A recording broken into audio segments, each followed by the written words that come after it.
for an international adoption, these days it's really the only children available for an international adoption are either children with special needs or older children. There's also a very, very long wait for international adoptions, and the rules vary from country to country as to the age of the parents and birth order and things such as that.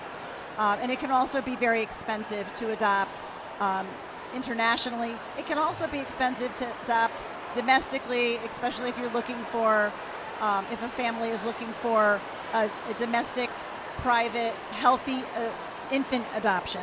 It can also be long. It can be expensive as well.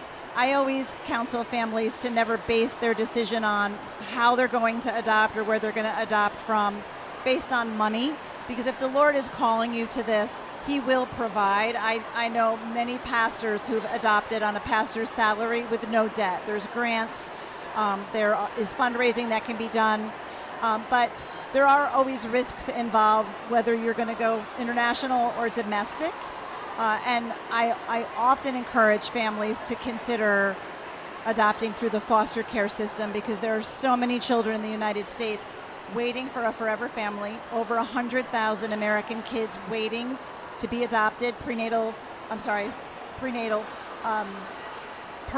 rights have been already terminated, and they're waiting for their forever family. They tend to be older kids, of course, but it costs virtually nothing, next to nothing, to adopt through the foster care system. Again, there's risks there as well, unless parental rights have already been terminated.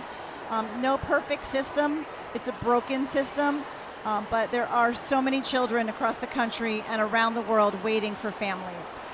Well, let's talk about the money aspect, because someone might have, for whatever reason, that they have developed a desire to at least pursue adoption, or maybe consider being a foster parent.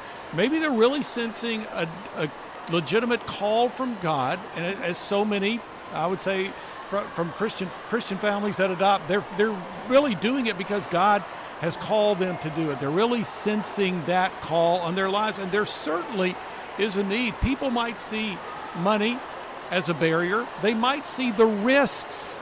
Like you say, there are risk factors that are there. They might see that as a barrier. So to what degree should someone consider the money issue and also the risk issue? I think it's very important to do your homework as a prospective adoptive parent. The money issue, I believe, is really not an issue, because, again, if God is calling, He will provide. Yep. I know a pastor who says, if it's God's will, it's God's bill, right? That's good. So there are grants. I know Stephen Curtis Chapman. I was going to say Show Hope. Yep. Offers grants. There's other organizations that offer grants. There's fundraising. I know the Both Hands Foundation, they have a fundraising opportunity that families can take advantage of. So there's lots of ways that you can raise the funds, and God provides. Probably the bigger concern would be for a family to be educated in understanding childhood trauma and the impacts of trauma, prenatal trauma as well as childhood trauma, because every child, whether they're coming through the foster care system or whether they're coming through an international or even a domestic adoption, even if an adoptive family is in the delivery room and they get to cut the cord of the biological mom and the baby, there's still a loss that takes place, and there will still be an impact that there will be on the child. So families need to really do as much reading and getting as much training as possible when it comes to childhood trauma.